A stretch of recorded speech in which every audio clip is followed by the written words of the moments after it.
চল আমার গার্লফ্রেন্ডকে প্রপোজ করে দেখা। নে, এটা তোর গোলাপ। নাতাশা, সবাই তোমাকে নাতাশা ডাকে, তো আমি তোমাকে অন্য একটা নামে ডাকি। সে নামটা যেমন কেউ জানে না, একইভাবে এই বিষয়টা কেউই জানে না যে তোমাকে কতটা ভালোবাসি। I love you nuts. Do you love me? Love you. ওই ওই বেটা, আমার গার্লফ্রেন্ডকে কি ভাগাই নিয়ে যাবে নাকি?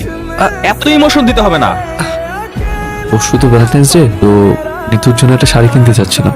তুই কি একটু কালকে যেতে পারবি আমার সাথে? আমি নাতাশাকে বলে দিচ্ছি, ও তোকে টাইম দিবে। Happy Valentine's day Nitu. তুই, নিতু কোথায়? তুই এসে পড়ে কেন? আমি তোকে শাড়িটা দিতে পারিনি। মানে তুই যেদি থেকে আমাকে প্রপোজ করেছিস তারপর থেকে আমি বুঝেছি অভি, তুই আমার ভালোবাসা। Yes yes yes, I did it দোস্ত। তোদের দুইটাকে এক করতে আমার জান বের হয়ে যাচ্ছিল। Be happy.